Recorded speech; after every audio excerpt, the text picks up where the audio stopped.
ہم کو سکھاتے ہیں وہ لوگ جو کہ نومبر میں آئی ایم ایف سے ڈیل کر کے آئے اور لکھ کے معاہدہ کر کے آئے. کیا آپ نے یہ معاہدہ نہیں کیا تھا کہ ہر سال ہر ماہ آئی ایم ایف سے آپ 2% ٹیکس بڑھائیں گے اور 17% ٹیکس لگائیں گے پیٹرول اور ڈیزل کے اوپر اور 17% تک لے کے جائیں گے؟ کیا آپ نے یہ معاہدہ نہیں کیا تھا کہ ہر مہینے 4 روپے پی ڈی ایل بڑھائیں گے؟ کیا مفتاح اسماعیل یہ معاہدہ نہیں کر کے آئے کہ میں جی ایس ٹی نہیں لگاؤں گا؟ کیا آپ یہ معاہدہ نہیں کر کے آئے تھے جہاں پہ 2 لاکھ 3 لاکھ 4 لاکھ تنخواہ والے لوگ کہ جو ہیں اس سے زیادہ ٹیکس لیں گے؟ آپ کیا یہ باتیں کر رہے ہیں کہ آپ آ کے کچھ چیز بچا رہے تھے؟ کیا 19,000 ارب روپے آپ نے اپنے پاکستان کا قرضہ نہیں بڑھا دیا 4.25 سال میں؟ یہ عمران خان تو پاکستان قرضہ کم کرنے آیا تھا، یہ قرضہ کم کیا عمران خان نے 19,000 ارب روپیہ قرضہ بڑھا کے. آپ کس دنیا میں رہتے ہیں بھائی؟ آپ کیا باتیں کر رہے ہیں؟ آئی ایم ایف کی چھٹی کرا دیں گے، پاکستان کی چھٹی کرا رہے تھے آپ تو. آج جا کے دیکھ لیجئے کہ کیا حال ہے شری لنکا میں. وہ عمران خان گئے تھے، وہ کہہ رہے تھے میں راجہ پاس کا شری لنکا کے صدر کی پالیسی فالو کروں گا. یہ پالیسی فالو کری ہے انہوں نے. راجہ پاس کے تو بھاگ گئے ملک چھوڑ کے. سری لنکا کے جو لوگ ہیں وہ بیچارے بے یار و مددگار ہیں اس وقت. سری لنکا کے صدر نے مجھے لیٹر لکھا ہے کہ 55 ارب روپے بیچارے جو ہیں پاکستان سے وہ کروانا چاہ رہے ہیں، ری اسکیجولنگ. وہ اس لیول پہ آ گئے. 470 روپے لیٹر پیٹرول ہے اور 3,000 روپے بلیک میں ملتا ہے ادھر. 10 دن کی لائن ہے. ہسپتالیں بند ہیں کیونکہ ادویات نہیں مل رہی. 2 دن کی عورتوں کی، خواتین کی کھڑی ہوئی لائن ہے. کھڑی ہوئی ہیں خواتین کوکنگ گیس لینے کے لیے، کچن میں بنانے کے لیے، ایل پی جی لینے کے لیے. یہاں پہ اللہ تعالیٰ کی مہربانی سے شہباز شریف نے ایک دن پیٹرول کی شارٹیج نہیں ہونے دی، لوڈ شیڈنگ ختم کروائی اور تمام کام کرے. اور پھر جو 200 یونٹ سے کم جن کے بجلی کے بل تھے ان کو بھی مؤخر کرا دیا، ایف سی اے اس کے چارجز. اور آپ کون سا پاکستان چھوڑ گئے تھے؟ اور آج جب کہ یہاں پہ فلڈ کھڑا ہے، پاکستان پانی میں ڈوب چکا ہے، آدھا پاکستان پانی میں ڈوب چکا ہے. 40 لاکھ سے زیادہ لوگوں، فیملیز کو شہباز شریف 25,000 روپیہ فر منتھ دے رہا ہے. 40 لاکھ سے زیادہ فیملیز کو، 60% پاورٹیز کو شہباز شریف 25,000 روپے پر مہینہ دے رہا ہے. کوئی دکھائے دے کر. یہ مجھے پتا ہے کہ میں کہاں سے یہ پیسے لے کے آؤں گا، کہاں سے کاٹوں گا، کہاں سے لاؤں گا، لیکن لے کر آئیں گے. 60-70 ارب روپیہ خرچ ہوگا، ہم دیں گے. کیونکہ یہ اس وقت ہمارے پاکستانی بھائی اور بہن تکلیف دہ ہیں. ہر woman of household, lady house of household, poverty stricken Pakistanis جو اس وقت ڈوبے ہوئے ہیں ان کے لیے یہ کام کریں گے. اس وقت جب سندھ کا پورا کاٹن کراپ ڈسٹرائے ہو گیا ہے، ایک کاٹن کا کراپ 14 لاکھ ایکڑ سے زائد سندھ کا کاٹن کا کراپ تھا، ڈسٹرائے ہو گیا. اس وقت سندھ کا تمام کھجوروں کا کراپ ڈسٹرائے ہو گیا، پیڑ ڈسٹرائے ہو گیا. اس وقت سندھ کا 20% شوگر کین کا کراپ ڈسٹرائے ہو گیا. آپ اس وقت سیاست کر رہے ہیں؟ یہ ریئلی سیاست کا مقام ہے اس وقت؟ آپ یہ باتیں کر رہے ہیں کہ یہ ٹیکس بڑھا لیں گے، یہ وہ ٹیکس بڑھا لیں گے، ایم ایف سے یہ کر دینا چاہیے تھا. کیا یہ کافی نہیں ہے؟ یہ 4 دن پہلے آپ کا فون کال کا ریکارڈنگ نہیں آئی ہے؟ یہ شوکت ترین کی آواز نہیں تھی؟ کیا شوکت ترین اس ملک میں اس پاکستان کی وجہ سے امیر آدمی بنائے نا، پاکستان کی وجہ سے وزیر خزانہ بنائے نا، پاکستان کی وجہ سے ایک صاحب ثروت بنائے نا؟ مفتاح اسماعیل بھی اس پاکستان کی وجہ سے. تو یہ ہم پاکستان کی خدمت کر رہے ہیں. یہ میرا اور آپ کا فرض ہے پاکستان کی خدمت کرنے کا. یہ مطلب seriously, is this what we are supposed to do? Half of our school children are not in school. Half Pakistani, آدھے 50% پاکستانی بچے جو اسکول ایج ہیں وہ اسکول نہیں جا رہے. آج 10 سال عمران خان کی حکومت ہے کے پی میں. پوچھو کیا حال ہے اسکولوں کا ادھر، پوچھو کیا حال ہے اسپتالوں کا. پوچھو عمران خان سے کہ کتنی مرتبہ گیا ہے فلڈ افیکٹڈ ایریاز میں. پوچھو عمران خان سے کتنی مرتبہ گیا ہے پنجاب کے فلڈ افیکٹڈ ایریاز میں. کمال باتیں کر رہے ہیں. کبھی کیا جھوٹ بول رہے ہیں، کبھی کیا جھوٹ بول رہے ہیں. رشیا کا تیل لے کر آ جاؤ. تم لے کر آئے ہو رشیا کا تیل؟ رشیا سے کبھی آج تک 70 سال میں پاکستان تیل لے کر آیا ہے؟ کیا رشین تیل پاکستانی ریفائنریوں میں چلتا ہے؟ عجیب باتیں کر دیتے ہیں، جو مرضی جھوٹ بول دیتے. یہ کنسپریسی ہو گئی، وہ کنسپریسی ہو گئی. ان کو شرم نہیں آتی؟ $25,000 مہینے کا یہ دیتے ہیں ادھر لابنگ میں امریکہ کا، اور پھر آ کے ہم کو امریکہ کے بھاشن دیتے ہیں. آئی ایم ایف سے جا کر آپ سیلز ٹیکس ڈیل کر کے آئے، اس کے بعد آپ نے کیوں معاہدہ توڑا ہے؟ کیونکہ آپ نے اپنے دوستوں کو ایمنسٹی دینی تھی. اور اس کے بعد کیا آپ نے آئی ایم ایف کو نہیں کہا تھا؟ کیا آپ نے آئی ایم ایف کو نہیں کہا تھا؟ شوکت ترین صاحب، میں آپ سے پوچھ رہا ہوں کہ جیسے ہی اپریل کا مہینہ آئے گا اور ہم نو کانفیڈنس اگر جیت گئے تو ہم فوراً واپس پیٹرول مہنگا کر دیں گے؟ کیا آپ نے یہ نہیں کہا تھا؟ کیا عمران خان نے فائنانس ڈویژن کے لوگوں کو یہ نہیں کہا تھا کہ میں اپریل کے پہلے ہفتے کے بعد پیٹرول کی پرائسز واپس مہنگی کر دوں گا؟ اگر یہ نہیں کہا تھا اور مجھ سے یہ جھوٹ بولا گیا ہے تو میں معذرت، کیا آپ نے IMF کو یہ کہا تھا کہ نہیں کہ ہم اپریل میں پیٹرول کی پرائسز بڑھا دیں گے؟ یہ بتا دیجئے۔ تو بھائی ہم کو سچائی پتہ ہے، ہم کو آپ کی حقیقت پتہ ہے، قوم کو آپ کی حقیقت پتہ چل گئی ہے۔ سچی بات یہ کہ آپ لوگ جھوٹ کا چورن بیچ رہے ہیں۔ آپ لوگوں کو پاکستان کے مقدس مقاصد کے خلاف جانے میں آڑ نہیں آئی۔ آپ لوگوں کو یہ نہیں ہوا کہ یہ فون کیسے اٹھا کے کوئی کسی کو کر سکتا ہے کہ یار تم یہ لیٹر لکھو تاکہ IMF جو ہے اس کی ڈیل رک جائے، اور یہ IMF کے بندوں کو بھیج دو، اور پھر آ کے پریس کانفرنسز کر رہے ہیں۔ پھر آ کر آپ ہم کو بتا رہے ہیں کہ امریکہ کا کون ایجنٹ ہے اور کون یہ ہے اور کس نے کنسپریسی کری ہے۔ $50,000 $25,000 مہینے کا تو تم خرچ کر رہے ہو ادھر لابینگ کے اندر۔ جہاں پہ دیکھو وہاں پہ ہپوکریسی آتی ہے، جہاں پہ دیکھو وہاں پہ ہپوکریسی آتی ہے۔ یہ لوگ جن کی بیگمات انگوٹھیاں لے لیتے ہیں اور جولرز لے لیتے ہیں، جولری لے لیتے ہیں ٹرسٹوں کے نام، یہ لوگ جو کہ چیریٹی کے نام پہ فنڈ ریزنگ کر کے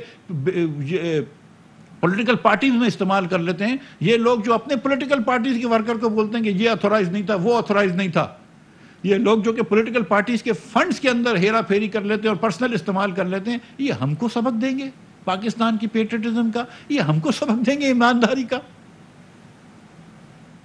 کسی سے پوچھ لو جو آپ کو بھی جانتا ہو، عمران خان صاحب ہم کو بھی جانتا ہو، دیکھ لو، آپ بھی جسٹیفائی کرتے ہیں آپ کے فائنینسز کہاں سے آتے ہیں، ہم بھی جسٹیفائی کر دیتے ہیں۔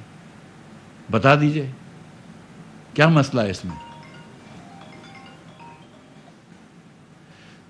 لہٰذا معیشت جو ہے وہ اللہ تعالیٰ کی مہربانی سے سنبھل گئی ہے، ڈیفالٹ سے بچ گئی ہے۔ ہاں ہم مانتے ہیں کہ مہنگائی بہت زیادہ ہے، میں تو یہ کہہ چکا ہوں علی اعلان کہ پیاز کی قیمت بڑھ گئی ہے، 250 روپے تک ہو گئی ہے۔ اب اللہ کی مہربانی سے افغانستان سے پیاز آئی ہے تو کچھ بہتری آئی ہے، آہستہ آہستہ کراچی تک وہ پیاز پہنچے گی، پورے پاکستان میں بہتری آ جائے گی۔ سندھ کا آدھے سے زیادہ پیاز کا کراپ خراب ہو گیا ہے، ٹماٹر کی پرائسز 300-400 روپے ہو گئی ہیں، یہ بھی مجھے پتہ ہے۔ ہم یہ مانتے ہیں اس کی وجہ سے اس مہینے میں آخری ہفتے میں فلڈ کی وجہ سے بہت زیادہ انفلیشن آیا ہے۔ ہم یہ بھی جانتے ہیں کہ ہمارا کاٹن کا کراپ خراب ہوا ہے تو ہم کو کاٹن امپورٹ کرنا پڑے گا، لیکن میں اس وقت اشور کرنا چاہتا ہوں میرے ٹیکسٹائل مل کے دوستوں کو کہ ہم جو ان کو زراعت کے لیے، جو ان کو اپنی صنعتوں کے لیے کاٹن چاہیے ہوگی وہ ان کو امپورٹ کرنے کی اجازت دیں گے۔ میں یہ وعدہ کر رہا ہوں ہمارے لوگوں سے کہ افغانستان سے تو کیا ہم نے پوری دنیا سے ڈیوٹی ختم کر دی ہے، ایران سے، ٹرکی سے وزیر اعظم پاکستان نے بات کی ہے کہ وہ انشاءاللہ تعالی وہاں سے بھی ہم ٹماٹر پیاز منگا کے دیں گے۔ ہم ضرورت زندگی کی چیزیں سستی کریں گے، گھی آلریڈی سستا ہو رہا ہے۔ چینی کی قیمت اللہ کی مہربانی سے ہم نے عمران خان کے زمانے میں 50 سے 100 لے کے گئے اور 150 لے کے گئے، ہم نے اس کو نہیں بڑھنے دیا 70-75 سے۔ آٹے کی قیمت آج بھی یوٹیلیٹی اسٹورز کارپوریشن میں 40 روپے کی مل رہی ہے۔ 36 ارب روپے ہم یوٹیلیٹی اسٹورز کارپوریشن کو سبسڈی دیں گے اس سال، لیکن انشاءاللہ تعالی معیاری آٹا آپ کو دیں گے۔ 10 لاکھ ٹن آٹا گندم امپورٹ کر چکی ہے حکومت، 16 لاکھ ٹن اور امپورٹ کرنے کا ہم نے پلان کر لیا ہے۔ تو انشاءاللہ تعالی یہ جو ضروری چیزیں اجزاء خرد و نوش اس کو سستا رکھیں گے اور اگلے 2 مہینوں میں بالکل انفلیشن کو کنٹرول میں لے کر آئیں گے۔ لیکن اس وقت فلڈز بہت زیادہ ڈیوسٹیشن پھیلا چکے ہیں۔ 10 لاکھ مویشی جس میں اکثریت جو ہے وہ بلوچستان میں مر چکے ہیں۔ بہت لوگوں کے لائف سٹاکس مرنے سے ان کا لائیولیہڈ چلا گیا ہے۔ سندھ کے اندر میں آپ کو بتا چکا ہوں کہ کیا حال ہوا ہے زراعت کا، پورے ڈسٹرکٹ پانی کے اندر ہیں۔ ساؤتھ پنجاب میں بھی یہی حال ہوا ہے، وہاں پر بھی 5% کاٹن کا کراپ جو ہے خراب ہو گیا ہے۔ KP کے اندر بھی حال خراب ہوا ہے۔ یہ گلگت بلتستان بھی پرائم منسٹر صاحب گئے تھے، وہاں پر بھی اثر آیا ہے۔ ہمارے غریب بھائیوں، یہ ستم ظریف یہ کہ ترین بھائیوں کو ساتھ یہ ہوا ہے۔ اس وقت آپ کو سیاست کرنی ہے، سیاست کر لیں، مگر پھر پاکستانی قوم آپ کو معاف نہیں کرے گی۔ اب آپ جھوٹ بولیں گے تو پاکستانی قوم آپ کو معاف نہیں کرے گی، کیونکہ آپ کی اصلیت دیکھ لیے۔ آپ کے وزیر اعظم یہ کہتے ہیں کہ ہمیں ٹماٹر پیاز کی قیمت دیکھنے نہیں آیا، تو ہم تو کہتے ہیں کہ ہم یہ دیکھنے آئیں، یہ ہمارا فرض ہے، اور اگر آج ٹماٹر پیاز جو ہے وہ مہنگا ہو گیا فلڈ کی وجہ سے تو ہم اس کو سستا بھی لا کے دیں گے انشاءاللہ۔ یہ ہمارا فرض ہے۔ آپ کے وزیر اعظم تو بڑی باتیں کرتے تھے، بڑے وعدے کیے تھے۔ ایک وعدہ مجھے بتا دیجیے گا کسی دن پورا کیا ہو تو، چاہے وہ پروٹوکول کی گاڑیاں ہوں ان کی، یا ہیلی کاپٹر ہو، یا چاہے یونیورسٹی بنانے کی بات ہو، یا چاہے اسکولیں بہتر کرنے کی بات ہو، یا ہسپتال بہتر کرنے کی بات ہو، مجھے بتا دیجیے گا کہ یا پارٹی کے اندر جمہوریت لانے کی بات ہو، مجھے بتا دیجیے گا کہ ایک چیز آپ کے وزیر اعظم نے، آپ کی حکومت نے وعدہ پورا کیا ہے۔ آپ تو قرض کم کرنے آئے تھے نا پاکستان کا، 79% قرض بڑھا دیا آپ نے 4 سالوں میں، پونے 4 سالوں میں، جو 70 سال میں بڑھا ہے۔ یہ بھی بڑھایا نہیں بڑھایا آپ لوگوں نے؟ آپ نے تو ان امپلائمنٹ بڑھا دی پاکستان کے اندر، آپ نے تو تباہی مچا کے چلے گئے پاکستان میں۔ اور پھر آپ بات کرتے ہیں، اور یہ آخری بات میں کروں گا، کہ پھر آپ بات کرتے ہیں کہ پاکستان کو حقیقی آزادی دلانی ہے۔ بڑی اچھی بات ہے، میرے خیال سے تو قائد اعظم محمد علی جناح ہم کو حقیقی آزادی دلا کر چلے گئے تھے، عمران خان کو ضرورت نہیں ہے۔ لیکن بہرحال اب جب حقیقی آزادی کی بات کرتے ہیں تو یہ بھی سن لیجئے کہ $80 بلین کا عمران خان نے پچھلے سال امپورٹ کیا ہے، $80 بلین کا، اور اس کے سامنے $31 بلین کا ایکسپورٹ ہوا ہے۔ $48 بلین کا تجارتی خسارہ کیا ہے، ٹریڈ ڈیفیسٹ۔ اگر میں 30 بلین وہ بھی ڈال دوں جو ریمیٹنس ہمارے اوورسیز پاکستانی بھائیوں نے بھیجا ہے، تو بھی $17 بلین کا آپ نے کرنٹ اکاؤنٹ ڈیفیسٹ کیا ہے، یعنی کہ $17 بلین فارنر سے آپ نے اور لینے کے لیے مجبور کر دیا حکومت پاکستان کو۔ آپ کے پاس جب 2 مہینے کے اندر آپ کے آخری 5 بلین کم کر دیا آپ نے ریزروز، 10 بلین پہ چھوڑ کے گئے تھے، اور آپ نے 35 بلین کا سام خرچہ بتا دیا تھا کہ 21 بلین یہ دینے، 4 بلین ایک اور دینے، اور 12 بلین 10 بلین آپ کو کرنٹ اکاؤنٹ کا سروس کے لیے چاہیے۔ تو اگر حقیقی آزادی کی بات کرے نا آدمی، تو پھر $80 بلین کا امپورٹ نہیں کرتا ہے 30 بلین کے ایکسپورٹ کے سامنے، پھر 48 بلین کا ٹریڈ ڈیفیسٹ نہیں کرتا ہے، پھر 18 بلین کی کرنٹ اکاؤنٹ ڈیفیسٹ نہیں کرتا ہے۔ وہ حقیقی آزادی نہیں ہوتی جب ہر جگہ آپ کو کشکول لے کے جانا پڑتا ہے۔ اس کو آپ زمانے میں پیکج بولنا شروع کر دیا تھا، وہ پھر حقیقی آزادی نہیں ہوتی۔ اگر حقیقی آزادی کرنی ہے تو پھر اتنا امپورٹ نہیں کرتے۔ حقیقی آزادی کرنی ہے تو پاکستان کی تاریخ کا سب سے بڑا تجارتی خسارہ نہیں کرتے۔ حقیقی آزادی کرنی ہے تو پاکستان کی تاریخ کا تیسرا بڑا کرنٹ اکاؤنٹ ڈیفیسٹ نہیں کرتے۔ حقیقی آزادی کرنی ہے تو پاکستان کی تاریخ کے 4 سب سے بڑے بجٹ ڈیفیسٹ نہیں کرتے جو کہ فارنرز فائنینس کرتے ہیں پاکستان میں۔